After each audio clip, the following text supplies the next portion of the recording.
I used to prepare questions for politicians in Parliament, and one of my favorite questions is, what technical criteria have you used to determine that the deficit limit has to be X%?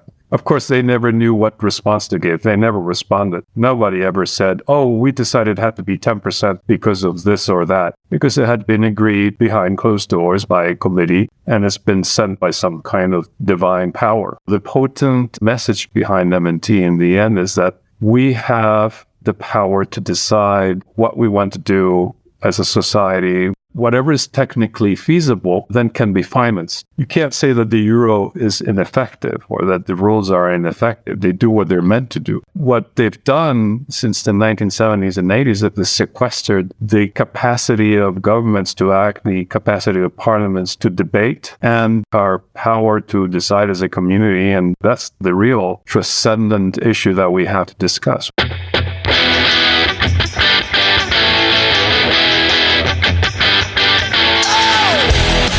This is the MMT Podcast with Patricia Pino and Christian Riley.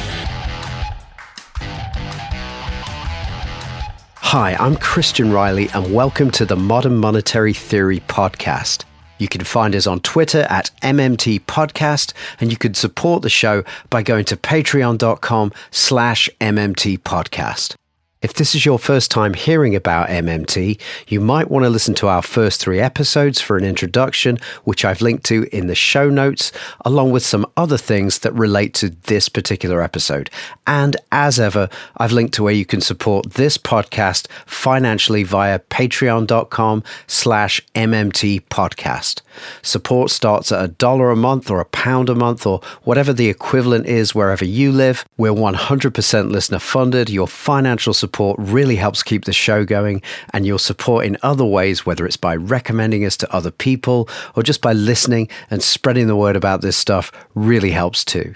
A big thank you to all of our supporters so far, and thanks as ever for the time you put into understanding MMT. Let's dive in.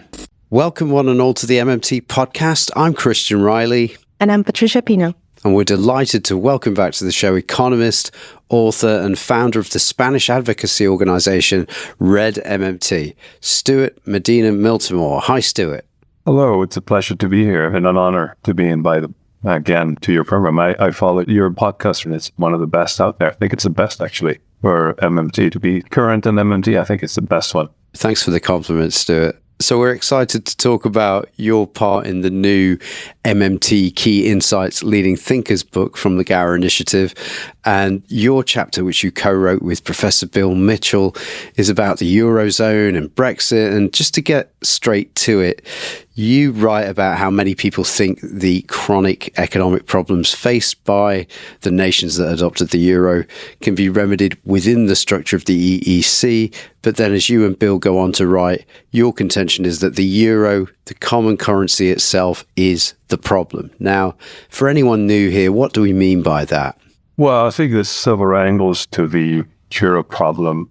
I mean, you could look at it from a functional point of view, and you could look at it from a political point of view. From a political perspective, which I think is more relevant, the issue for me is that basically the Eurozone and the institutions of the European Union have been designed to curtail democracy. And it's basically, I don't know if I can use the word ploy, but maybe that's a good word, ploy to kill democracy in the European Union and the European member states of the European Union. And to understand this, we have to, just reading newspaper this morning, I was reading that the European Commission was planning to enforce some kind of sanction on the Spanish government unless they were willing to modify or reform the pension system, which always leaves me thinking, each time I read one of these pieces of news, it always leaves me thinking is, where does that leave democracy and the whole parliamentary process? Shouldn't it be the Spanish people through their democratically elected representatives who decide what type of pension system we want, and not some unelected official in the European Commission who obviously, with a strong ideological bias, decides that your pension system is unsustainable, among other reasons, because they don't have a good understanding of modern money theory, right? They're focused on the financial sustainability of the pension system. And it's this political aspect which I'm very troubled about. I've been advising a political group here in a regional parliament in Spain for some years. And one of the things that strikes me is how you have this layer upon layer of institutional restrictions to government spending. I could set several examples, but one of them is, for example, if a local government wants to draft a general budget that includes hiring workers, public workers or government workers, there is a percentage limit which they cannot surpass. So in fact, over the last few years, they were not allowed to increase the number of public or government sector employees. And this has been going on for over 10 years. So basically, in the end, the final end game of this whole institutional framework of the Eurozone is that government spending is restricted, limited, it's contained, it can barely grow, it cannot function. Also, and here we're getting into the functional aspect. It cannot function in a counter-cyclical way. There's very little room for discretionary fiscal policy, meaning, I don't know if the public is aware of what the discretionary fiscal policy means, but you have components in the government budget which are discretionary in the sense that the government decides whether to implement a new policy, a new spending program, a new public investment, and there are components which are automatic and change with the economic cycle. For example, the unemployment schemes that most countries have. Social transfers tend to behave in a cyclical manner depending on the state of the economy, right? So there's very little space for discretionary spending. Regional governments are very limited. And I'm not saying that's necessarily a bad thing, that a regional government or local government has some restrictions on spending and space. But the problem is that this is happening at all levels of the administration, from the central government to the local governments. And as a consequence, what we're seeing is that public investment, for example, has been frozen. I think the most glaring example of the restrictions to spending is the introduction of the Golden Rule into the Spanish Constitution, which was really an imposition of the European Central Bank. Famous letter that Jean-Claude Trichet sent to Berlusconi and the Spanish Prime Minister Zapatero. Yes, yeah, you write about that in your chapter. And that was 2011, right? That was 2011. And the consequence was the amendment of the Spanish Constitution, Article 135, which basically, first of all, declared that repayment of public or government debt or treasuries took priority over any other form of spending, which is, from an MMT perspective, it's ridiculous because, of course, the government can always pay the debt. It's not a problem unless you're a member of the Eurozone, of course. Right. So, Stuart, let's inject some MMT in there. Why is that a problem if you're a member of the Eurozone? If you have or enjoy monetary sovereignty, treasuries are just a different form of deposit, a term deposit versus a checking account or a short-term deposit. If a treasury comes due, nothing's going to happen. The central bank would just credit your bank account, your reserve account if you're a bank, and debit your account at the treasury, right? It's just not going to be an issue. The government would always be able to pay the debt. It's just not an issue. In the case of the member state of the Eurozone, the terms of the equation changed. Now the government has to raise taxes in euros or issue debt before it can make payments. This is a change in the sequence that a monetarily sovereign government enjoys. If, for whatever reason, the government runs out of euros because its account at the central bank, the treasury account, gets into the red, and it's important to understand that the European treaties do not allow central banks to fund their governments. This is banned in the European Union treaties. Then if the market is not willing to buy treasuries or they're asking for a much higher yield, then the government might run into trouble, might get into trouble. They might not be able to pay back the debt. This is, of course, the main problem with the Eurozone, is that it turns the member states into, I think Wynne Godley used the term colony or local government. It's the financial restrictions that do not apply to a monetarily sovereign state do apply to a member state of the Eurozone. I think we could get to the root of the problem by saying that it seems to me that if we see money as just neutral, just a medium of exchange, just a store of value, then there is no need to bother with separate currencies. Let's all just agree to use the dollar or the euro or the pound everywhere, and we can put all the currency speculators out of business. But, when you understand that money is a policy tool, not being able to control the issuance of money as a government becomes critical.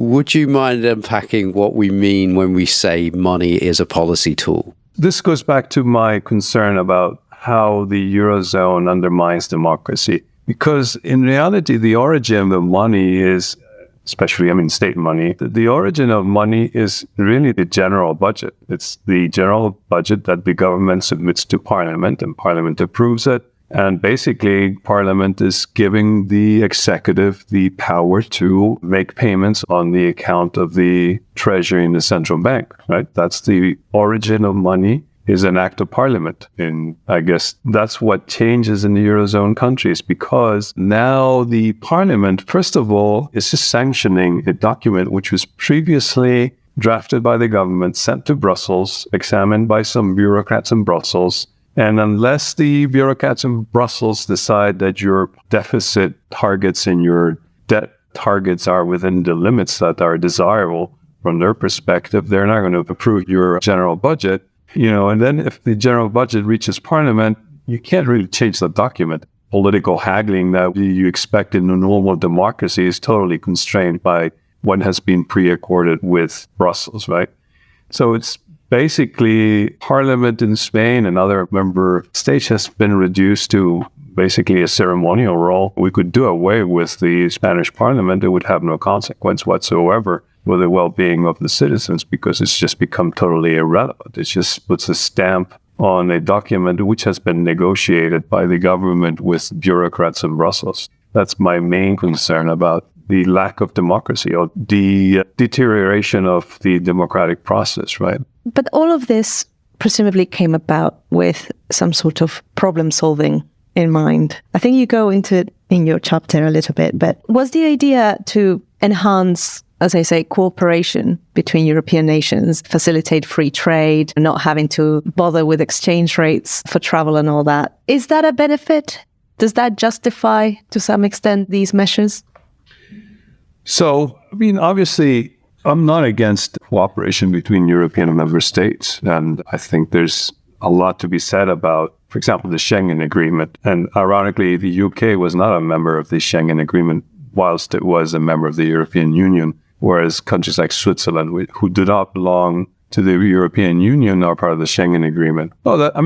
Some form of cooperation amongst countries, I think, is desirable. And things like the Airbus, for example, I think, or the European Space Agency are good examples of a form of cooperation amongst member states, which is beneficial for all and allows smaller countries, for example, to play a role in the aeronautics industry or the space exploration, which each on their own probably would not have the resources, the real resources that are needed. So there's no objection to cooperation amongst member states. And I think the European Economic Community was a lot about building trust and cooperation amongst European countries after the Second World War. I think facilitating trade is to the benefit of everybody, because it allows us to access to a larger pile of goods and services, right? So as we always say in MMT, imports are a benefit and exports are a cost. So obviously, there's no objection to that form of cooperation. The problem is that the European treaties were defined by the Maastricht Treaty and the treaties of Lisbon, and basically were imposed after they were rejected. I don't know if you guys remember about the attempt to project the European Constitution, which was derailed as a consequence of referendums being lost. I think it was in France, and if I remember correctly, the Netherlands, or Denmark. Right now, my memory fails me, but the Constitution of the European Union, the Constitution of the European Union was rejected by voters in some countries.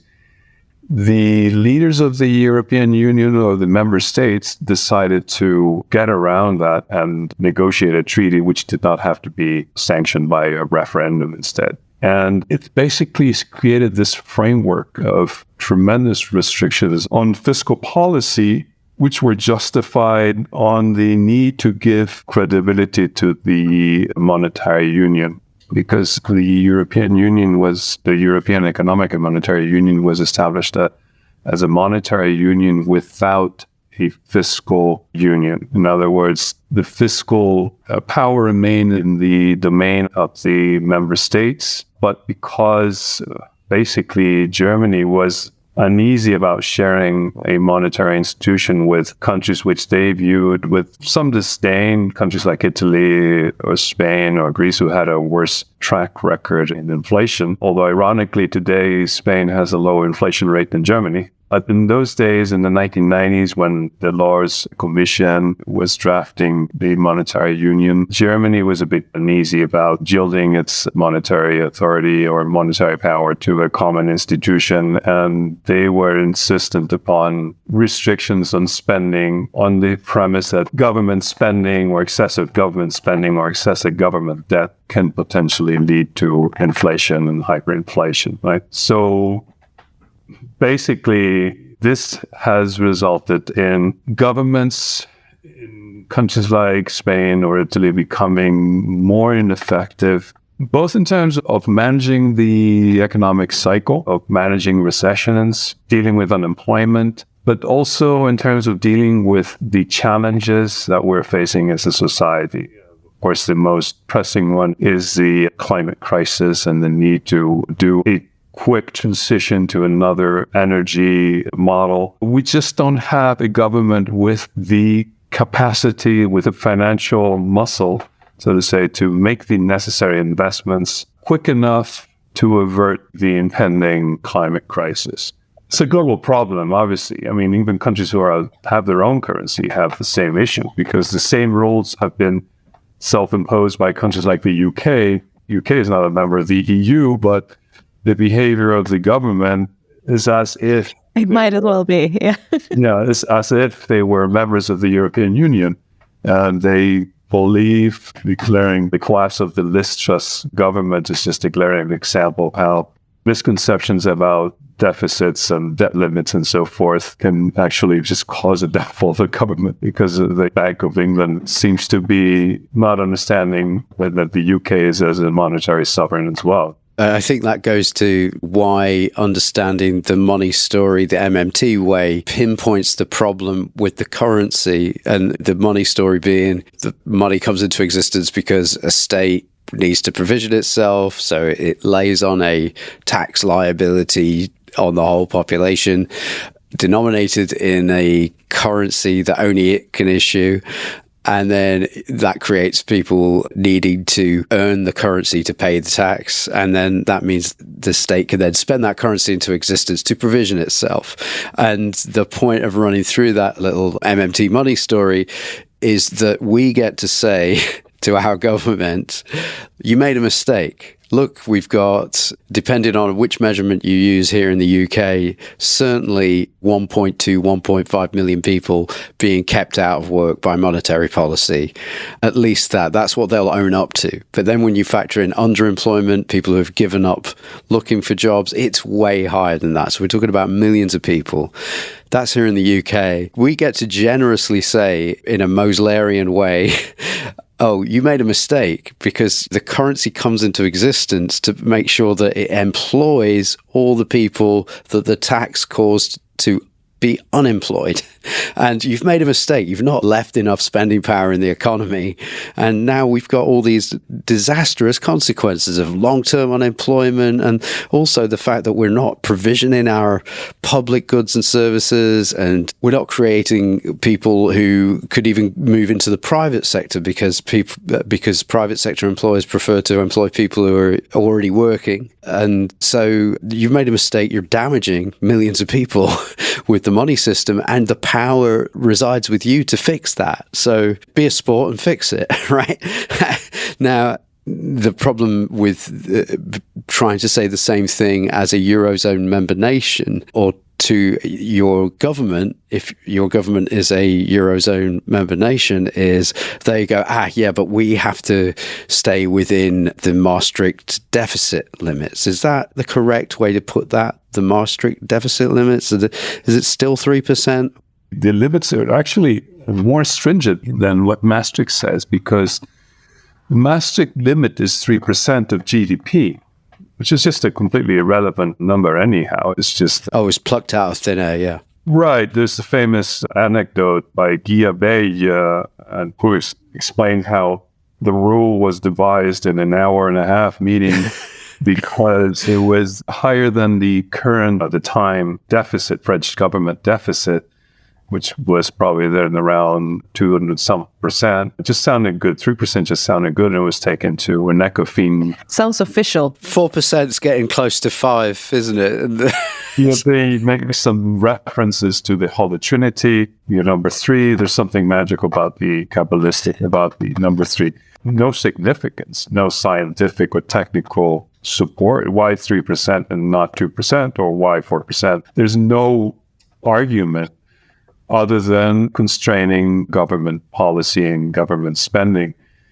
In fact, what's even more stringent, because the reform of the Constitution established a golden rule, and what the constitutional literature says is that the deficit, the structural deficit, which is maybe a bit of a technical concept, because we have the deficit which results from the economic cycle. So when you have a recession, the deficit will go up because taxing revenues will come down, and government spending and unemployment and whatnot will come up.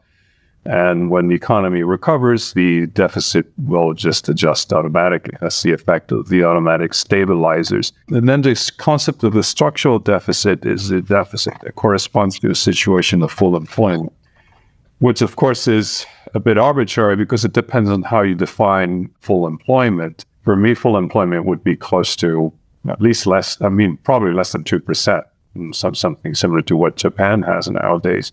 That would be full employment. The problem is the officials at the European Union and the Spanish government define full employment using this concept of the natural rate of unemployment, the NIRO, non-accelerating inflation rate of unemployment, which is suspiciously tends to coincide with the latest observed unemployment rate.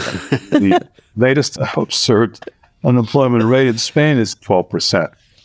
Right. So you're doing well then. So we're full employment, and hence your deficit is too high, because you should be what the laws now, there was a law that was drafted as a consequence of this constitutional reform, says as a structural deficit should not be higher than 0.4% of GDP, which is impossible to achieve, never has been achieved, except for maybe 2 or 3 years during the Zapatero's. Let's just be clear, though. MMT is, we're able to say, look, when we say full employment, and that's what we're after, full employment with price stability, we mean full employment. Everybody that wants a job can have one, and that is actually the best way to deliver price stability. And I'll link to our episodes and some of the papers to back those episodes up about how that works. So we don't even have to have this 2% of people suffering, not being able to make a living. Right. It's the Beveridge report drafted in the 1940s, I guess, during the Second World War in the UK. I think Beveridge defined full employment as a situation in which there were more openings than people demanding jobs, more openings or more job offers than job demands, right? In a situation in which companies actually have difficulty finding new employees, right? That is, for me, a situation of full employment. 2% is just a number which is as unscientific as a 3% deficit limit. Full situation of full employment is a situation where everybody who wants a job finds it. And if you're just transitioning to another job or moving to another town, then you might be very short-term unemployed. But that's definitely 2% is not a definition of full employment. I prefer the Beveridge report definition of full employment. But then, Stuart, so very often we hear that MMT is not applicable to either developing countries or countries that are not monetarily sovereign, or some people who say even that it's not applicable to any country other than the US. Right. What would you say about it. How is MMT useful to Spain at this moment in time? Yeah, well, I think the issue is there with the term applicable. It's like saying the general theory of relativity is only applicable in certain parts of the universe, but not in other parts of the universe, right? It just doesn't make any sense because MMT is a theory that just tries to describe monetary operations and understand them. And I think MMT does a very good job at explaining what happens to a country that decides to give up its capacity to issue currency. I mean, if you look at the African countries, the former colonies of France in Northwest Africa and Central Africa, they've been part of a monetary union which predates the Eurozone by decades. And it's clear from research done by people like Ndongo Samasila and others that those countries have been basically been unable to develop their economies. They've been unable to develop credit institutions.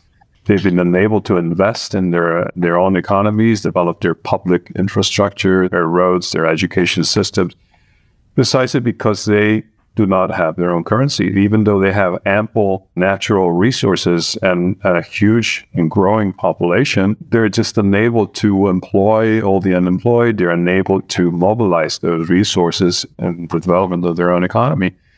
I think an understanding of MMT helps us figure out why that's happening. And you're always seeing these articles and pieces in the news and television, how unfortunately these people from these countries have to migrate, sometimes putting their own lives at risk to get into Europe to find jobs. And there's always some sort of lip service to, oh, we should be doing something to help these countries develop. And I just always say, well, the first step is to make them realize that they have to introduce their own currency. That would be the first step to develop those nations.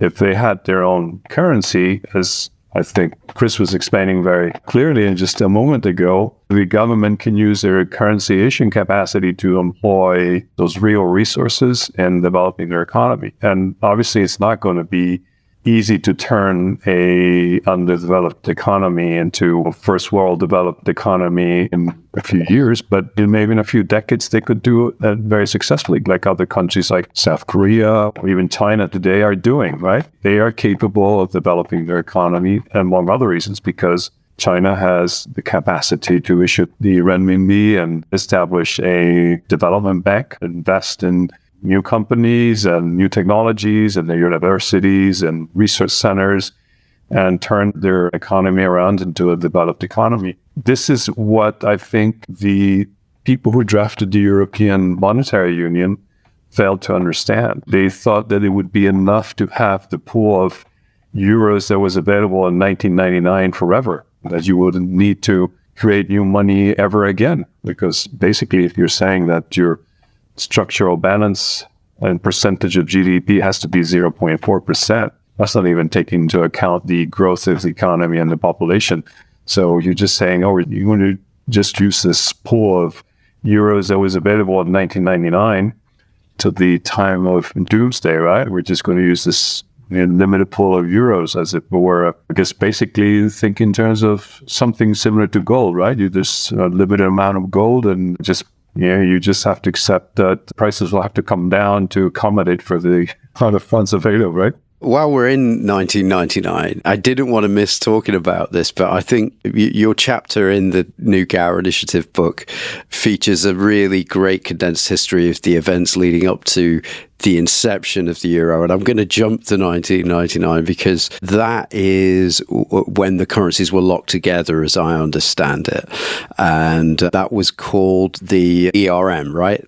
Yeah, the European Exchange Rate Mechanism, which was a total failure in many ways, I think. I mean, I remember, I think it was Black Wednesday when the UK decided to drop out and never rejoin. I have to admit that Margaret Thatcher not being one of my favorite politicians, but I think she was realized, I think she had one big moment of enlightenment when she decided that the UK would never join a European exchange rate mechanism again. Let's just say what the ERM, European Exchange Rate Mechanism, was. All the currencies of the European Economic Community, that's what it was called at the time, The term European Union is a more modern, it came later. It basically meant that all the currencies would be locked into sort of a central exchange rate with some room for maneuver, for some wiggle room. Yeah, so it was, I believe, a corridor system. There was a margin of plus minus 2.5% for some countries like Spain and Italy had a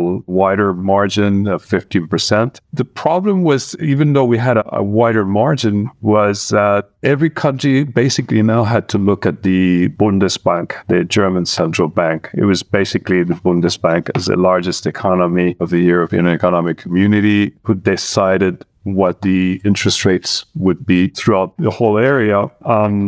It meant that, for example, if we wanted to defend this exchange rate, and at the time we had the peseta and the Italians had the lira and Greeks had their drachma and so forth, to ensure that the exchange rates remain within those narrow corridors, you had to ensure that your trade deficits would not become too large, because if you have a trade deficit, your currency will tend to depreciate. Whereas if you have a trade surplus, your currency will tend to appreciate. Could you just explain the mechanism of why that happens, just for anybody new here? Well, I mean, basically, if you have a trade deficit, you're buying more goods than you're selling to the rest of the world. And that means that if you're, for example, in Greece, you need to pay for those exports. You're buying, or your citizens are buying, say, German marks to buy German produced goods, and you're earning less German marks for your exports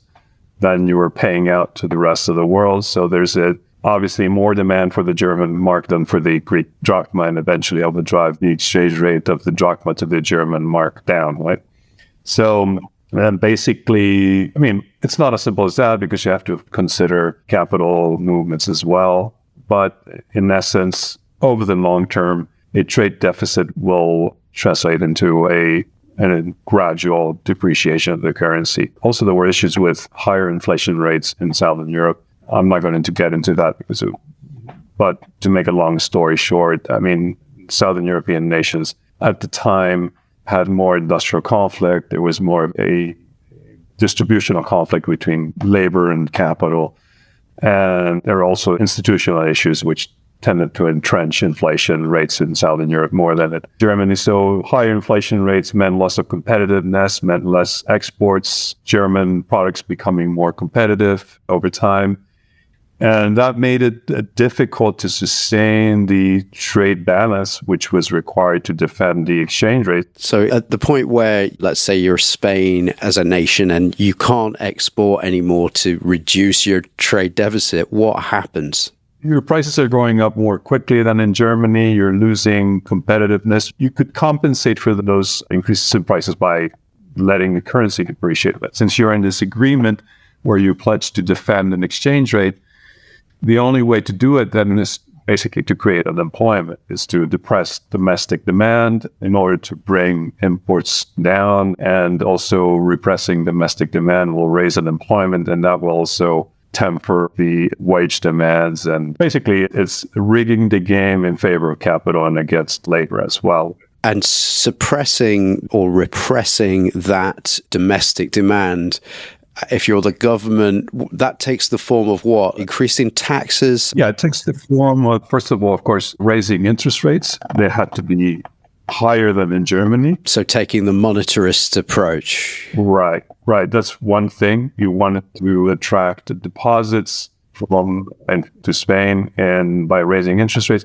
But basically it meant underspending or spending beyond the needs of the population. In other words, maybe not developing your healthcare system or your education system as much as would be desirable, because you can't afford to pay for wages, nurses, school teachers, etc. It means spending less than you would otherwise be able to spend in your own economy. Yeah, I think I'll paraphrase John Harvey when he says, so, really what's going on is, it's like a bank manager saying, well, you're in a lot of debt, so the first thing you need to do is quit your job. Right. Yeah. Yeah, so this meant that in countries like Spain, the unemployment rate just skyrocketed in the 1980s. I mean, we've seen unemployment rates above 20% in some years. And this coincided with, of course, the oil crisis of the 1970s and early 80s, which caused inflation worldwide. So it made the problem even worse. And also the fact that any industrial policy was completely forlorn. I mean, countries like Spain or Italy developed industrially in the 1960s and 70s, basically through a set of industrial policies which included a government public bank system and a large number of state-owned companies. And all this was abandoned in the 1980s because there was an ideological shift at that time. And this is the era of neoliberalism and monetarism, and the idea that the state had any role in developing the economy or investing or owning companies was put into question. In the 1980s, I remember there was a minister of economy and finance, Carlos Solchaga, who said literally that the best industrial policy is the one that doesn't exist. And ironically, the socialist government, which was governing at the time, was responsible for dismantling the whole public banking system and also selling off all these state-owned companies. This was something that was happening in the UK as well, but it was also happening in Spain. We have probably one of the smallest state-owned enterprises in Europe right now, or number of state-owned enterprises. And it also coincided with the baby boom generation entering the job market in the 1970s, 1980s. So these three factors, the austerity, the permanent austerity imposed by the membership of the European exchange rate mechanism, the dismantling of industrial policy and shutting down state-owned enterprises because they were not profitable or because they were considered obsolete. Instead of investing in making them more modern or more competitive, the decision was taken to just shut them down and lay off all the workers. And the demographic change of the 1970s and 1980s, with the ranks of workers just swelled in the 1980s because this was the baby boom generation, that just led the unemployment rate to levels of, we haven't seen a rate below 8%.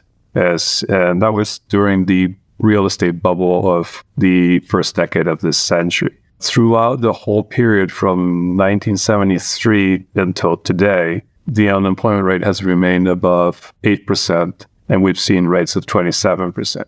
So this is why having monetary sovereignty or enjoying monetary sovereignty is so important.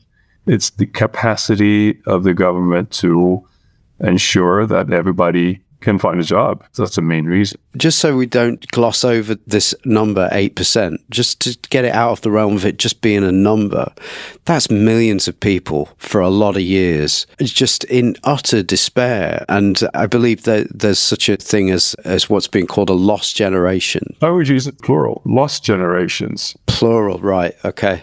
Yeah. And so obviously when that happens, I mean, we had over in the UK, our more vanilla flavoured austerity that we were running in that period produced at least, again, 200,000 deaths. Yeah, certainly in that order. And after 2015, that I think. They know of. Exactly.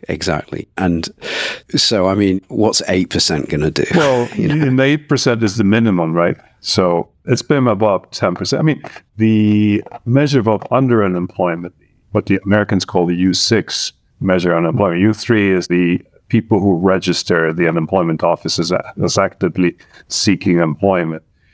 But the reality is that a lot of people just don't show up in the employment offices because they know they're not going to be offered a job. So just give up. As they become discouraged and leave the job market altogether. If we look at the actual U6 measure, we're talking about rates above 20-some% for decades, or for several decades now.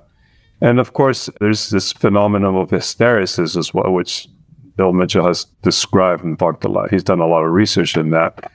Hysteresis is this concept that when you get a recession, job losses happen very quickly. But it's a lot harder to recover those jobs when the economy gets better. And the longer you remain unemployed, the more unemployable you are. And this means that there are people in their 40s have been unemployed for 4, 5, 6, 7, 8 years. Nobody's offering them a job and they're totally out of work. And this, of course, will lead to deaths of despair, suicides, abuse, substance abuse, alcoholism, etc. Right? The cost for society is enormous. This is why I think we need to keep constantly ramming it home that monetarism is unemployment, right? You know what I mean? That is their demand management tool. That is their price stability management tool. And look at what it does. And it's just casually accepted. That's it. That's the main way of organizing economies in the Western world. And it's ridiculous. The way I phrase it is that the inflation-fighting policies that have been applied in all our countries since the 1980s are basically about making sure that some people can preserve their purchasing power more or less intact at the cost of having another part of the population losing their purchasing power completely. And that's basically what it's about. It's a distributional conflict in which the playing field is leveled against the workers. But it can't be said often enough that this is what it looks like when it's working. It's not, oh, something's gone wrong and now we've got, millions of people unemployed. It's like, no, this is how it works. It's by design. It's supposed to work like that. In fact, the Spanish Constitution, which was approved in 1978, in one of its articles says that every Spaniard has a right to a job.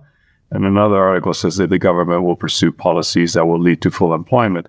These two articles have been ignored completely since then because, unfortunately, 1978 is the year in which also neoliberalism has its ideological victory above Keynesianism, right? And ever since then, if you read the employment strategy documents that the governments of Spain issue every so often, explaining what their strategy is to end unemployment, they don't talk about full employment anymore. It's not there. It's gone. It's disappeared. What they've replaced the notion of full employment with what they call the active employment policies. That means that the government is not really going to do anything to secure that you are employed. You just have to fend for yourself. If you're unemployed, this was laid out in documents that were produced by the IMF and other similar institutions in the 1980s. It's basically, if there is unemployment, it's because there's some kind of misadjustment between the skills demanded by companies and the skills that the population has, or it's because you're not seeking for a job hard enough and you should be trying harder. You don't have the right sort of training. You don't have the right set of skills. You should be maybe moving to another region where there's more jobs rather than staying in your own hometown. So it basically places the blame of unemployment on the victim rather than on the government and its policies, right? It's a way of turning the story against you. And I've even seen a document by the Basque government talking about this was a fancy term they invented, something like the subjective right to employment policy, right? Which means subjective. Exactly. That's the term they use. It's a bit of pedantry. But you go through these documents, and this is another issue that I've noticed lately. You go through these documents, it's just page after page of courses that are going to be introduced so people become more employable, how to make women more employable, how to make young people more employable. But the jobs are not there. I mean, you can take all these fancy courses on, whatever, Python or computer coding or, a lot of emphasis, of course, on entrepreneurship. You can't find a job, maybe you should become an entrepreneur instead and set up your own company. They think that it's not a problem that there are not enough jobs out there. They just think that you're not employable, right? But the fact is that the number of jobs that is available is what there is. And if the companies really wanted more people, then they would train you instead of having your government forcing you to take all these useless courses. I'll link in the show notes, I'll link to Warren Mosler talking about the dogs and bones analogy. Since COVID, things have changed in the Eurozone. And I think, if I'm not mistaken, some of the rules were lifted. And there was, particularly around the MMT community, I think, that these this meant that they had, or hoped that they had learned from past lessons, and that maybe they were going to scrap the fiscal rules or change something permanently. And let's not forget that some of the MMT community as well have proposed job guarantee policies at EU level. Yeah. How do you see these initiatives? Does that give you hope as well, or is? Well, I hate to disappoint you, but I think no. First of all, I was the first-hand witness of what this meant. And first of all, the rules were suspended by the European Council fairly early, around, I think, April, May 2020, if I remember correctly. It took the government of Spain until November to decide that they were going to exempt regional, local governments and the government from applying the rules. So by the time this was passed through Parliament, it was too late to implement any sort of spending program that would have taken advantage of that suspension of rules. I think you speculated in your chapter that lag or that reticence to just go for it, this new power, was probably down to thinking, well, we're going to have to pay this back at some point, so let's not go crazy. Yeah, exactly. They were very timid. I mean, it's true that there was income support for workers. You could also see it as a subsidy for companies sending their workers home for the lockdown period. And it's true that the deficit increased to unprecedented levels. But the last year, the rate at which the deficit has been brought down in Spain has been, I think, also impressive. It's been a very quick return to the rules. They're still formally suspended this year, but in practice, the government, I think, has decided not to test the limits. They've done the minimum that should be done to avoid the total collapse of the economy and to enable that at least the lockdown period make it sustainable. But as soon as we've been back to normal, they've actually increased some taxes. They've introduced new taxes, which are, I think, mostly ineffective and not. There's been something they've called a Tobin tax, which is not really a Tobin tax. They've introduced a Google tax, which is not very effective. They've also introduced a new solidarity tax, and basically it's just showing that we have to balance the budget. That's the message. We want to increase social spending because we have a left-leaning government with a coalition of the Social Democrats and the United Left and Podemos coalition. And they had to show some concern for social policy and raising or introducing a new minimum income scheme, a basic income scheme. But at the same time, they just completely bound by the sound finance, the notions of sound finance. They have to balance the budget.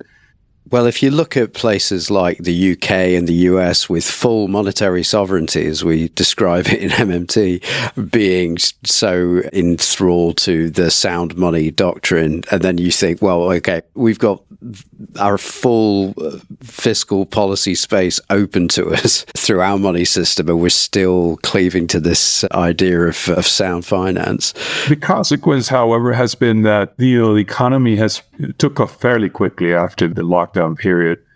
And of course, it was just bouncing back to normal, but it's just lost momentum very quickly. The last 2 quarters of 2022 have shown very moderate growth, 0.2%. We've barely avoided a recession. And the budget that was passed for 2023 is just considered a very timid increase in spending. Public investment has been below into the global financial crisis of 2008. This is when we were hit, really, 2008, 2009.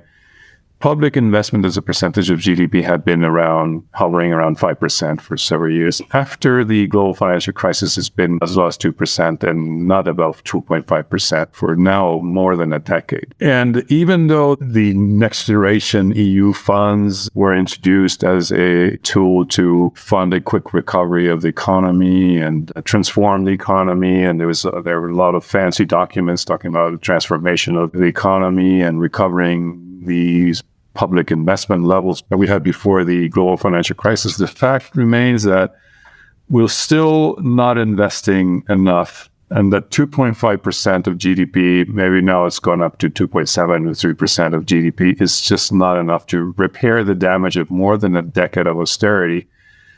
That means deteriorating health systems. It means deteriorating education systems, deteriorating universities, deteriorating public infrastructure. And that, in the end, is going to hamper growth. It's going to hamper productivity. And it's just a blind policy. The problem with it is that they're just focused on arbitrary ratios and numbers. Like they'll go, okay, you can have this many billion for your job creation scheme, and that's what we're committing to it.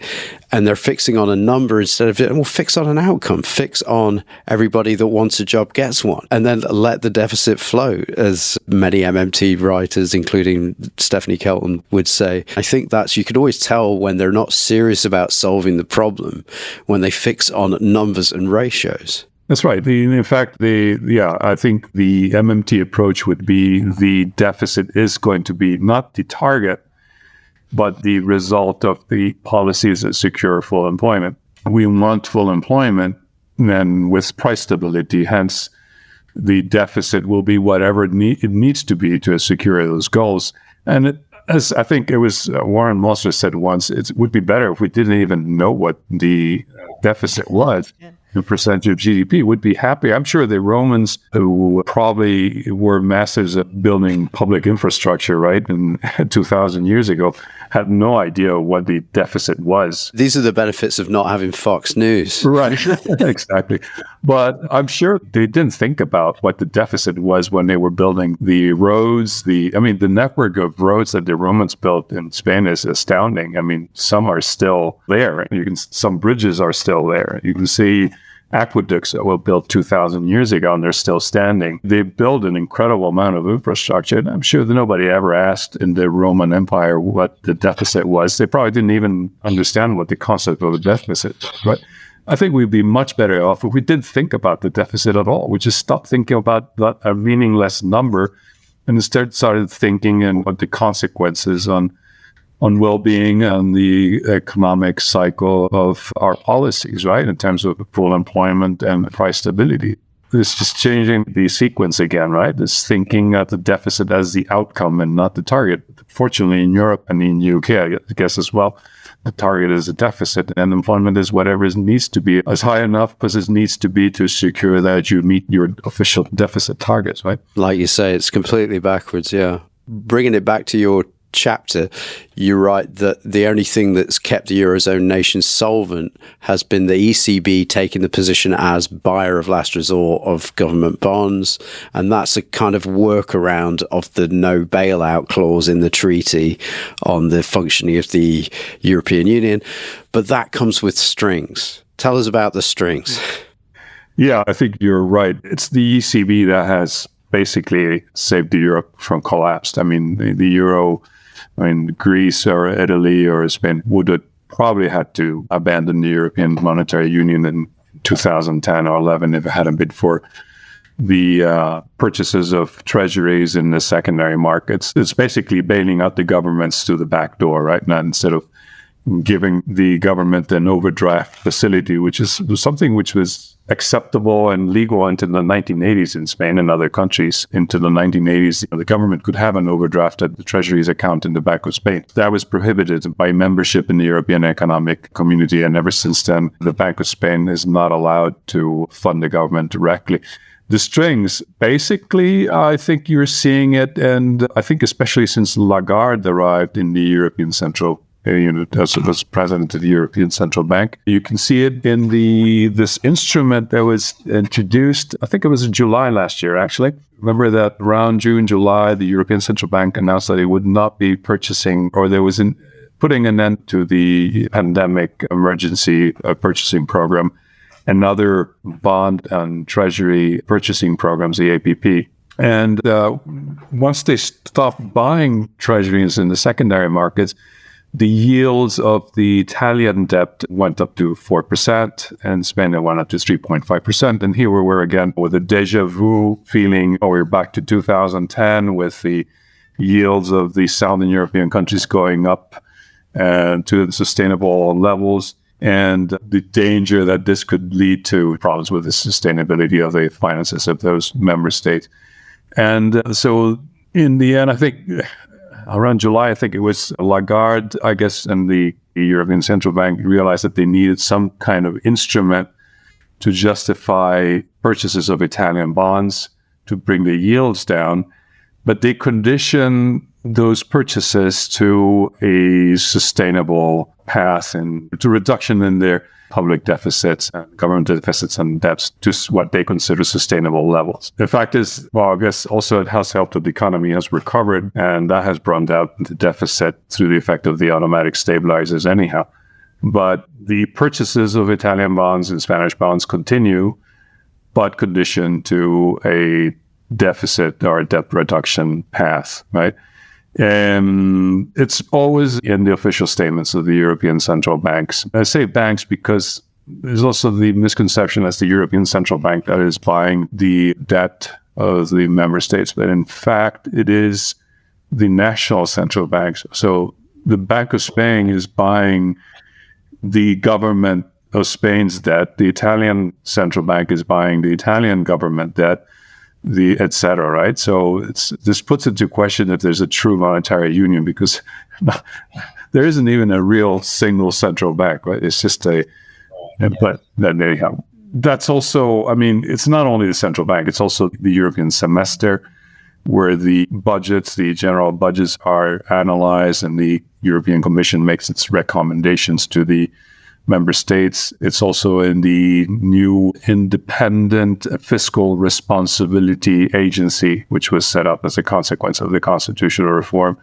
which also has a mandate to look at the governments, not only the central government, also the local governments' budgets, and to make a statement on whether they're credible or not in terms of sustainability. There's even now talks or discussions within the European Union to change the rules to make them less rigid. But it's like, I think it was Groucho Marx who said, I have my rules, and if you don't like them, I have another set of rules or something like that. Well, this is basically what is being discussed at the European Council is, we're going to allow the deficit to be, deficit limits to reflect the economic circumstances of the economy, depending on the cycle, but we're going to give more powers to the independent fiscal responsibility agency, which is a non-elected body. So again, bypassing democratic institutions and giving power to unelected officials. Statecraft seems to have become all about plausible deniability and building these institutions that could all just be called, this is the Department of No. Right. Yeah. Do you know what I mean? Avoiding accountability. Exactly. Right. And making parliamentarians is basically children, turning them into children, right? They're capable of. But they seem to like it. Yeah, exactly. It's daddy, not me. Yeah. Don't tell me I'm in charge of the economy. I want to hear that it's a market or a bond vigilante. I can't be responsible for this mess I've created. Yeah. Well, the thing is, that's exactly right. In the end, we've created a framework in which nobody's responsible for the mess, and everybody feels powerless, right? And that's what it's all about. So it's been very successful, if you think about it. As an institutional framework, it achieves exactly what it was meant to achieve, which is basically creating a system in which politicians are irresponsible and cannot really meddle with the economy. And economies are self-righting mechanisms that will reach a state of steady equilibrium if the government doesn't get involved. And it works perfectly especially for capital, right? For the interests of capital and large corporations. That works very well for them because it creates an abundance of unemployed workers whom they can employ at whatever wage they decide to pay them, and basically has completely dismantled the labor movement in countries like Spain or Italy. Their rates of affiliation are ridiculous, and trade union affiliation is ridiculous because people are just too afraid to unionize, right? If you know that your job is at stake or at risk if you become a member of a union, or you realize that unions cannot do anything for you anyhow, why would you unionize, right? You're just not going to you're not going to bargain for a higher wage because you know there's another 20 people out there asking for your job, right? So it was fine for what it's very well designed. It's a very well designed system. It does what it's supposed to do. It does it well. So moving into the home straight, towards the end of your chapter, you outlined that 3 possible ways forward. One is just continue as before with stagnation and social destruction, I'm going to call it, which is what you've just outlined. And then the second one, which you think is less likely, which is have a federal fiscal capacity closely linked with the central bank capacity. And if you were going to do that, you guys recommended overt monetary financing to become normalized to eliminate the reliance on private debt markets. And again, I guess that would be a little similar to what's going on at the moment, in that at the moment, like you say, the central banks of the member nations are being allowed, emphasis on allowed, to purchase debt, their own government's debt on the secondary market as the way to keep the governments liquid without directly financing the government, which is, of course, not allowed under the current rules. And you're saying, if I'm reading you right, you're saying, let's just do away with that whole charade and just have overt monetary financing. That would be a feasible solution. I think the problem there, I mean, technically it's feasible, and I don't see any technical problems with that solution. I think it would just, with this stroke of a pen, you would have solved all the problems of the European Monetary Union if you just allowed the central banks to either overfund their governments directly, which would be, I think, the best situation, because we get rid of all this complex circuitous system in which the government, the treasury issues bonds, the banks buy the bonds in an auction, then the central bank comes in and buys those bonds so that the yields then go up. It's just an expensive, costly, burdensome fashion of financing the government. We could just do it directly and get rid of all those intermediaries and agents at a huge cost, right? This is just a huge, enormous cost, which is only benefits the shareholders of the banks, basically. But politically, I don't think it's feasible, because I think in general, countries in Northern Europe and Central Northern Europe tend to look at countries in Southern Europe with distrust, a bit of contempt, in fact, and I think they feel that if they would allow the European Central Bank to fund the governments, they would be equivalent to a transfer of income from Northern Europe. So there'd be the hardworking German, overtaxed hardworking German funding the fancy lifestyle, partying lifestyle of Southern Europeans, right? There's a bit of this disdain from Northern Europe. And you could see it when this Next Generation EU fund was being negotiated in the European Council, how the Dutch press, and I think press from Austria, and public opinion in the Netherlands was adamantly opposed to transferring income to the Southern European nations. This is a real issue with the European Union, is that there isn't really a sense of being part of the same nation. The European Union is not a single nation.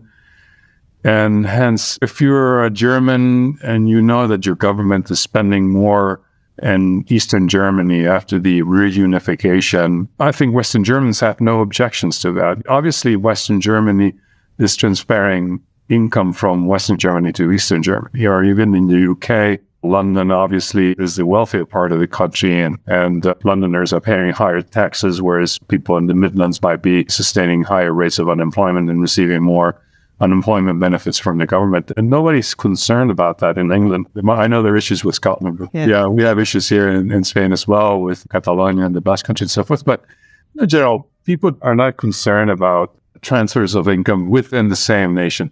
But when it comes to transfer of incomes from Northern European countries to Southern European countries, then there is an issue there. It becomes an issue, and a political issue, and a politically charged issue. So that's why I think, even though that would be technically a perfect solution, I don't think politically it's feasible. That's what I think. Okay, so because you touched on it a few beats ago, Stuart, there's also perhaps lessons for the Scottish independence movement here in understanding the Eurozone. And I think we'd all agree that only at the point where a Scottish government is issuing its own currency is it in full control of its own full policy space.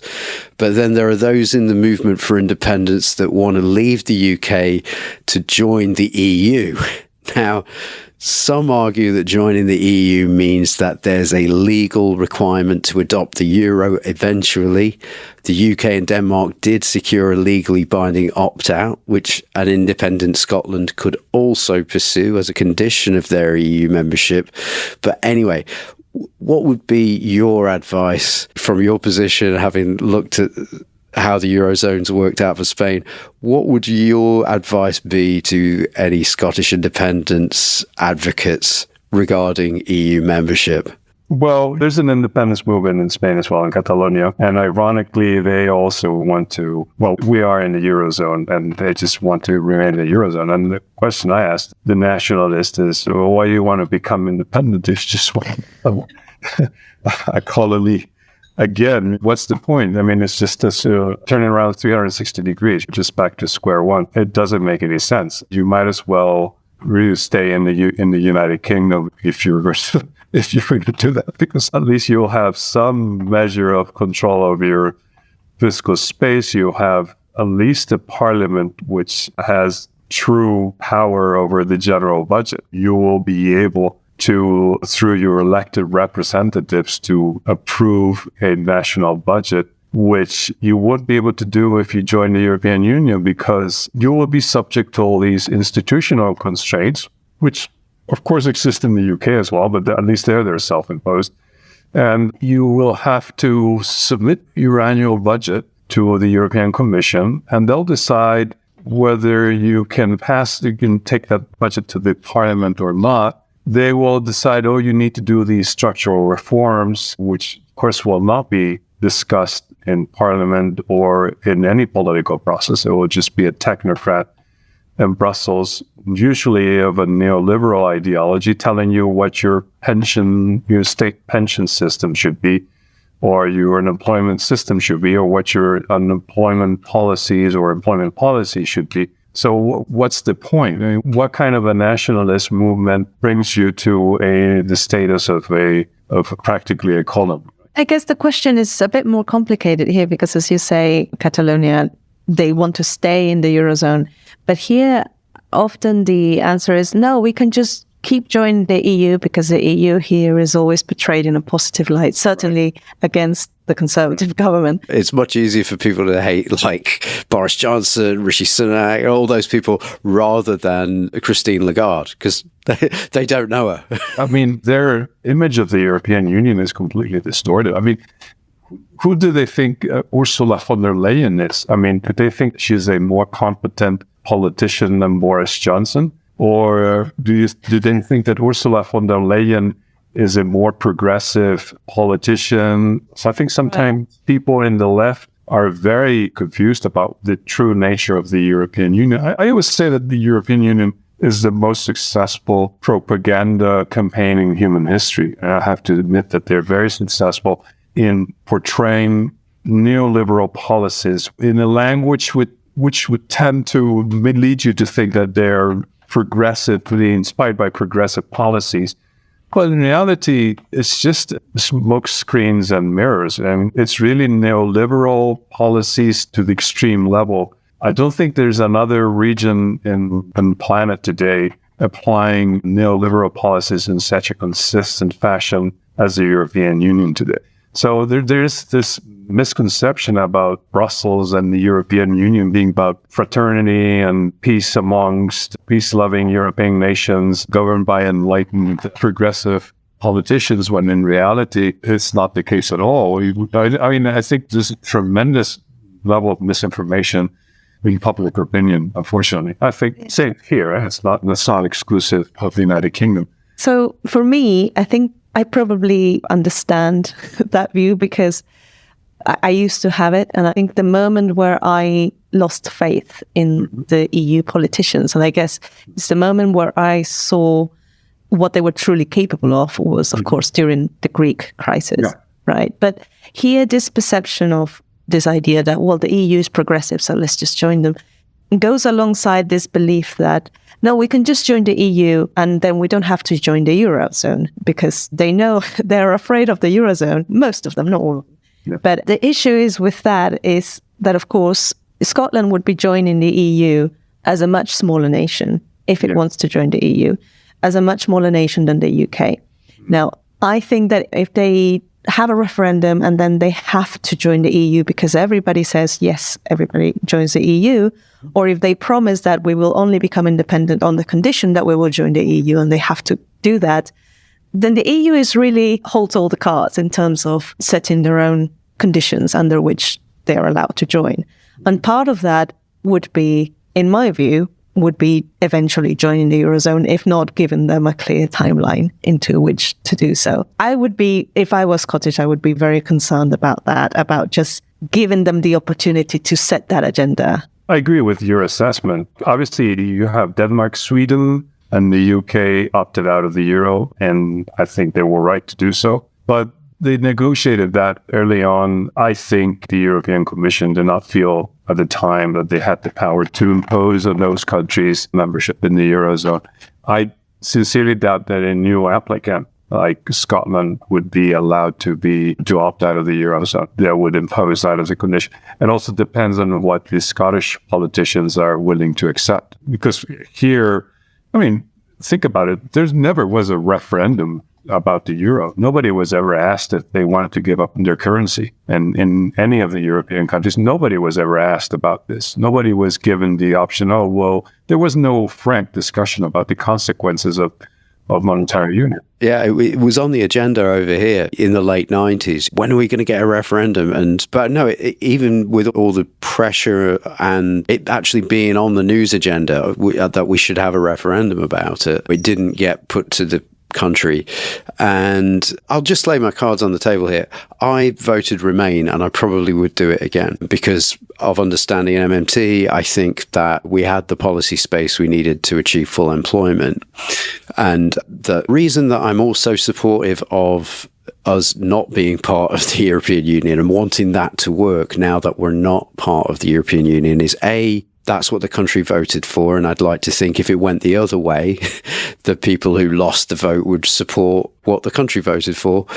But the other reason that I'm also able to go, well, maybe I was wrong, maybe other people know better, is that if there had been a referendum at that time about should we join the euro, I would have definitely voted yes. It just seemed very, not understanding how modern money works. I would have gone, well, that money's just a neutral thing. Wouldn't it be great if we just all used the same currency? There wouldn't be all this exchange rate malarkey. It just makes life really much more convenient and stuff. And we would have been in a terrible position. And if there were a majority of me at that point and there had been a referendum, we would have made the wrong choice. That makes me check myself when I think, oh, well, you're not always right.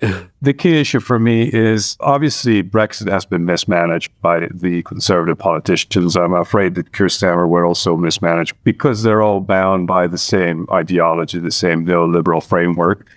And even if Spain had been outside of the European Union, the elites the political elites and the economic and the media are still ingrained by the neoliberal framework. And I could say the same about the United States, Australia, New Zealand, you name it, whatever country you look at.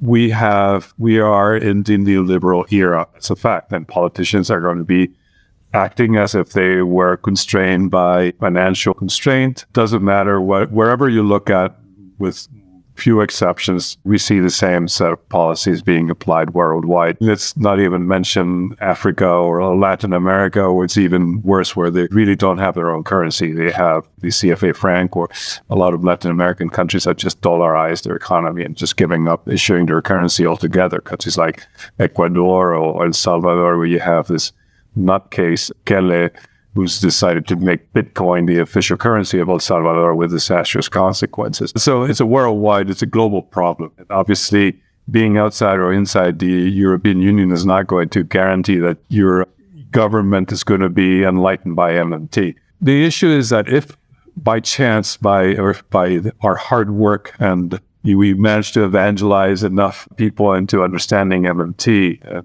in a generation or two, I don't know if I'll see it, but we managed to get the economists worldwide to understand MMT and understand the potential of a currency issuing government, then being outside the European Union guarantees that you can immediately apply a set of enlightened policy. Whereas if you remain within the framework of the European Union, you have like 2 layers or 3 layers of obstacles, of institutional restrictions, which you don't have in the UK. I mean, right now, the UK, and you saw it with the Liz Truss episode, and we call it episode because her government didn't last more than an episode.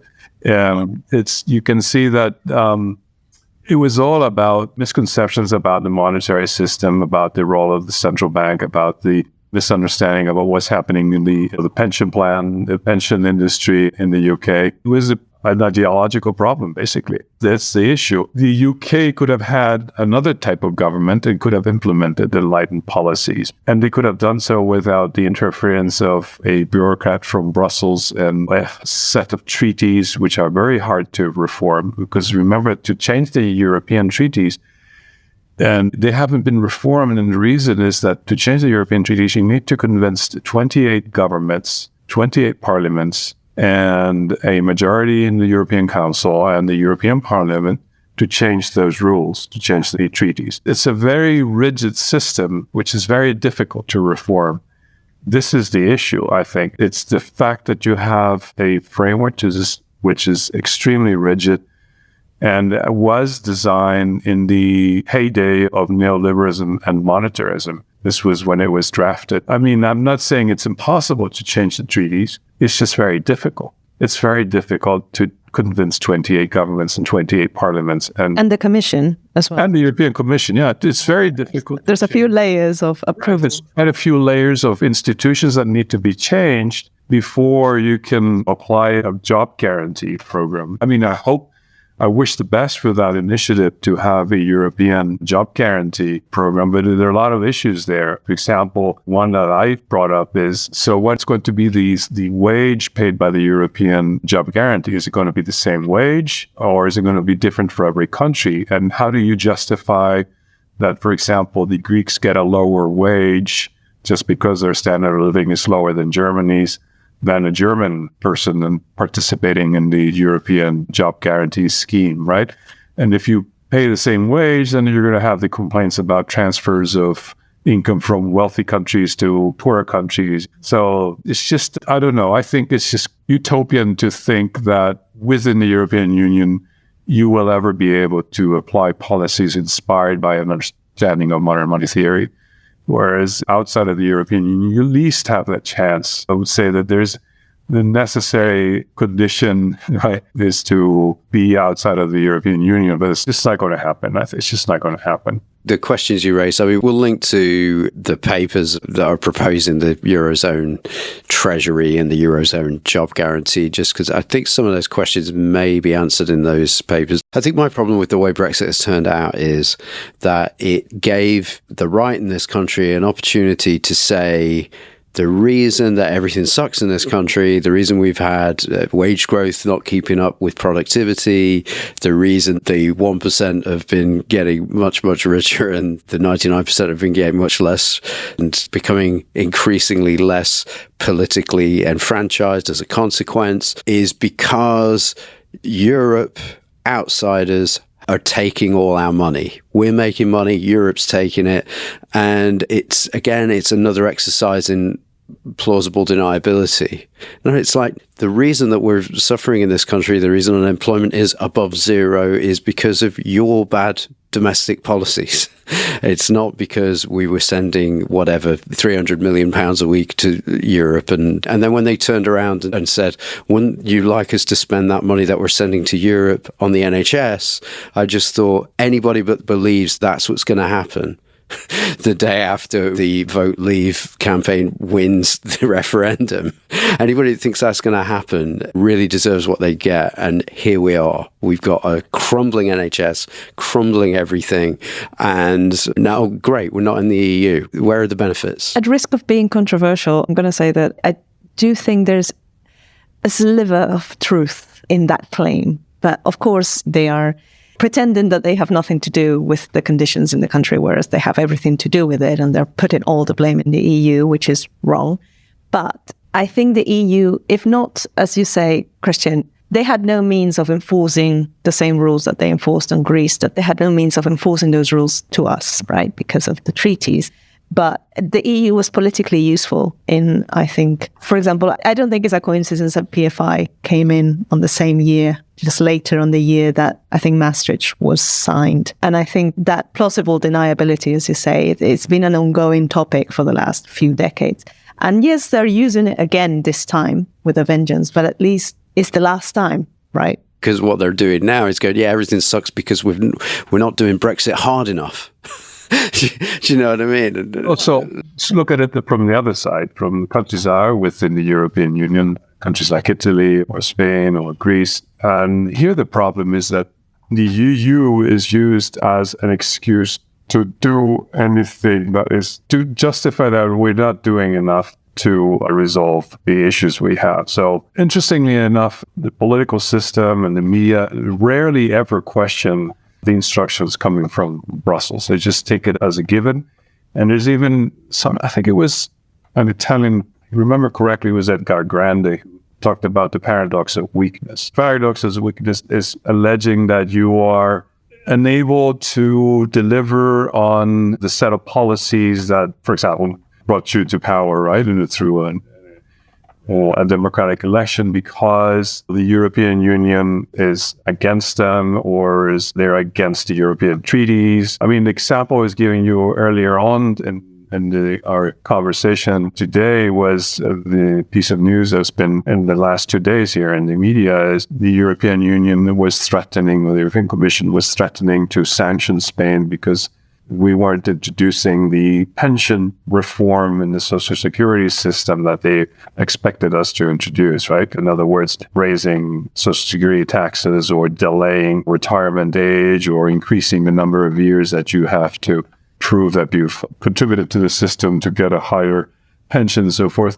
So it just speaks volumes of how democracy is totally undermined by the European Union. The European Union is a very convenient institution that was, I think, even the Spanish elites or the Italian elites allege weakness, when in fact they're just using that union as a screen to implement this set of policies that they really want to apply. The policies are in the interest of the elites of the European countries, right? It's very convenient to say, oh, we'd like to have a more generous pension plan system, but that would be against this or that European directive. Or we'd like to increase spending in social policy, but we have to abide to the rules that were agreed with the European Union. There's always this catchphrase, our commitments to the European Union. This is a catchphrase that politicians use a lot.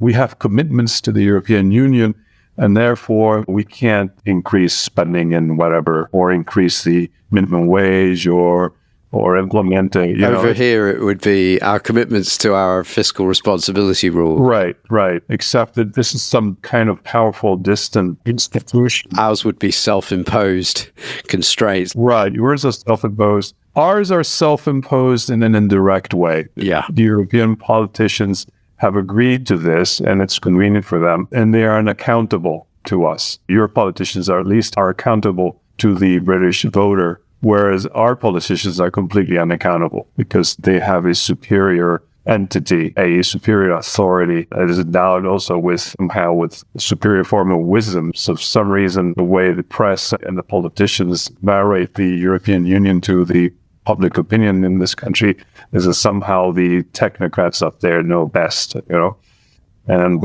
in fact they don't, but that's what people are made to believe, right? I think a way to be fair to all of our points of view here is to say, the way I'm seeing it is, yes, the case for exiting the European Union is strong. Our problem, as I see it, in my narrow window on the world here in the UK, our problems stem from the left not having built up clear vision of a progressive way to exit the European Union. And so obviously making the case for, let's call it Lexit, as lots of people were, I think it was a noble cause. But I think at the time of the referendum, the path hadn't been sketched out enough. They hadn't leaned enough on the legacy of people like Michael Foot and Tony Benn, who are sacrosanct figures on the left over here in the UK, in my opinion. And so the case hadn't been made from the left, and that was the problem. So now we're left with a kind of neoliberalism still. We are where we are, and that's why I respect the result of the referendum, and I do want it to work. I think beautifully explained by Bill Mitchell and Thomas Passy in their book, Reclaiming the State, in which they describe how the Labour Party, which was initially more Eurosceptic, I don't know if that's the term we should use, but more critical of the European economic community, gradually abandoned its Euroscepticism and became increasingly pro-European Union and increasingly neoliberal. Whereas, ironically, the Conservative Party, which had initially been more inclined to join the European Economic Community and European Union, gradually became more Eurosceptic over time. It's a very interesting process to see how the roles were reversed. And in the end, of course, the cause of Brexit was hijacked by the likes of Nigel Farage and his ilk, right? This narrative of the UK taking in too many immigrants as the cause of low wages and so forth. Yeah, I was just going to say that's unfortunate that was the political current that got the cause of Brexit over the line. Again, the consequences of that have not been pretty over here. I think it goes back to what we were talking about earlier about this perception that the EU is more progressive. And I think if you look at Tony Benn's old speeches and when he used to talk in Parliament, and he even during Thatcher's government, I believe that there was this perception that some of the EU leaders were more progressive than Thatcher. And let's be fair, it's very easy to be more progressive than Thatcher. But Tony Benn used to emphasize, it's not about me liking the EU policies more than I like Thatcher's. It's about who gets to make the laws. This isn't about my preference for any particular policy. This is about who I want to make the laws here. It's about democracy. It's about having institutions that are truly accountable. Now, of course, those institutions might be in the hands of people who are neoliberal and are neoclassical economists and so forth. Of course, and this is the situation worldwide, without almost no exception, right? It's about having institutions that truly respond to your constituencies and not to obscure unelected conclaves which are meeting behind closed doors. And, this even in Spain is just full of these institutions nowadays. I've been advising the parliamentary group in the Basque Country, and a lot of the decisions on the increases on spending, on the debt limits, deficit limits were made at other institutions which were not the parliament, which were met with closed doors, and suddenly came out announcing, like when the cardinals elected new pope in Rome, right? We've decided that the deficit limit will be X% and the debt limit will be Y%. And there's no discussion, no rationale either. There's no technical. I used to prepare questions for politicians in parliament, and one of my favorite questions is, what technical criteria have you used to determine that the deficit limit has to be X%? Of course, they never knew what response to give. They never responded. Nobody ever said, oh, we decided it had to be 10% because of this or that. It just came as a given because it had been agreed behind closed doors by a committee representing the Basque government and the government of Spain, who in turn had another meeting with Brussels in which they had also agreed that the deficit limit would be X% and the debt limit would be Y%. There's no accountability, no reporting back to your constituents and saying, oh, we decided to increase spending this year because this or that. This is a given, and it's been sent by some kind of divine power, right? It's the problem we have is that parliaments are becoming infantile institutions, right? And that's my main concern. It's about democracy. It's a political issue more than an economical issue. You can't say that the euro is ineffective or that the rules are ineffective. They do what they're meant to do. The problem is nobody has really had a discussion on a democratic level. There hasn't been any debate in society of what we want to do with our resources, who we want to employ, what we're going to do with the energy crisis.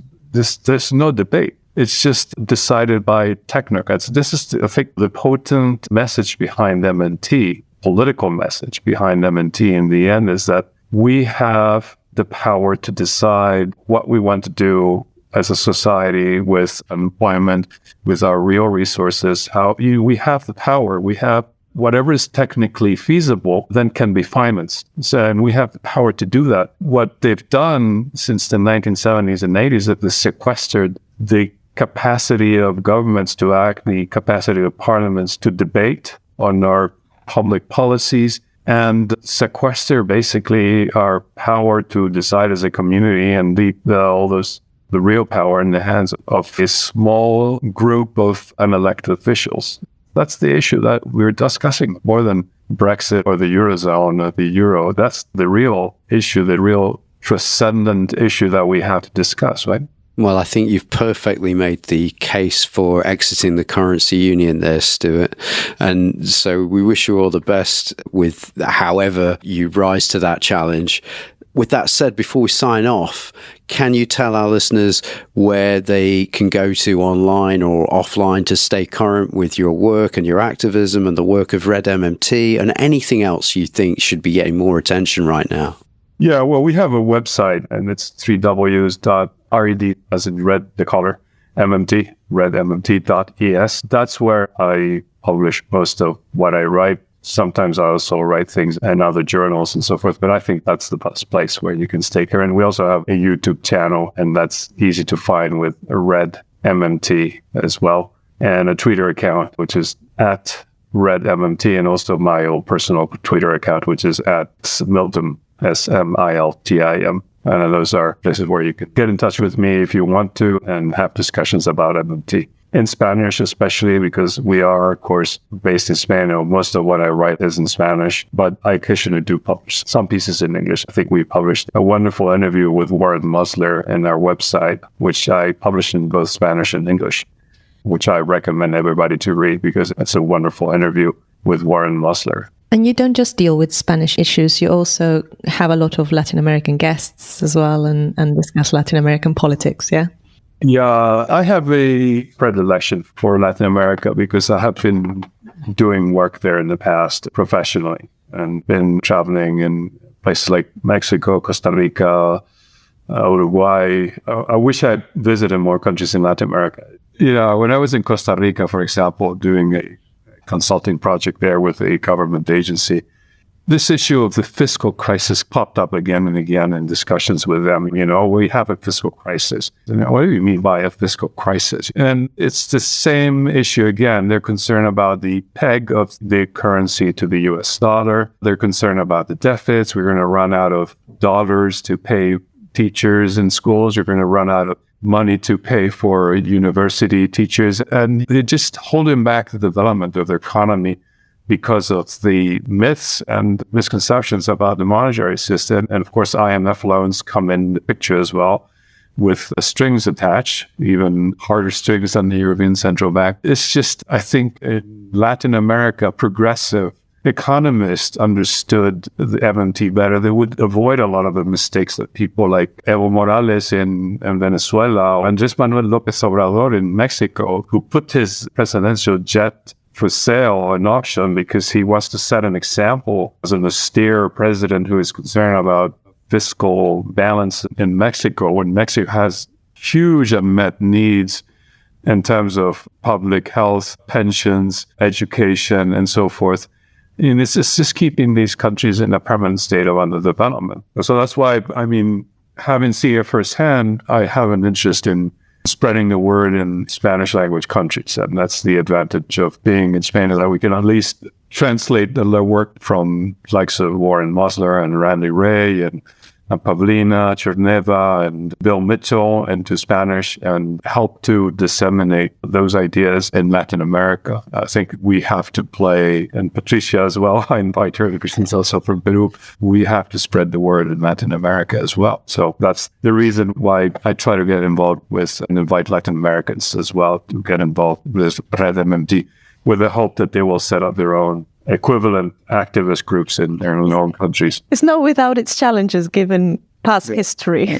Yes, but it's in the end history. It's just these countries have been independent from Spain since the 1800s, and I think Depends on the country. I think in Costa Rica, for example, or in Uruguay, we don't have this bad feelings about the past.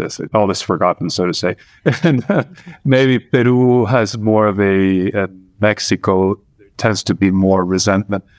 On the other hand, we have 200,000 people from Peru living in Spain right now because they have to emigrate from Peru, right? And so in the end, what matters is how ideas flow back and forth. Speaking the same language helps those ideas to get across, even though we might come from the old colonial power. I think it doesn't really matter that much where they come from. It matters that the ideas are sound and that people, MMT comes from the United States, the evil United States and Australia, right? So as a former colony of the British Empire, right? So sorry about that, guys. In the end, it doesn't matter where they come from. What matters is that they're shared and understood and disseminated. That's what matters. Well, we wish you all the best with everything that you're doing over there, Stuart, and thanks for being so generous with your time. And we look forward to picking this up again at a future day. We've been speaking to economist, author and founder of Red MMT, Stuart Medina Miltimore, and we'll link to where you can stay current with Stuart's work and to where you can get your copy of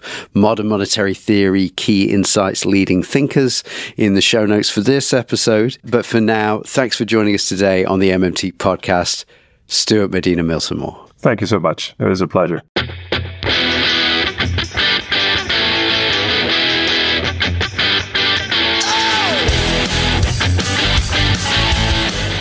That was the MMT podcast with Patricia Pino and Christian Riley. Don't forget, you can support the show through Patreon, starting at $1 a month and get access to patron-only episodes. You can do that by going to patreon.com/MMT podcast. You can also find me on Twitter at MMT podcast, and you can find Patricia on Twitter at Patricia N. Pino. And you can email us at mmtpodcast@outlook.com. Thanks for listening, and we hope to hear from you.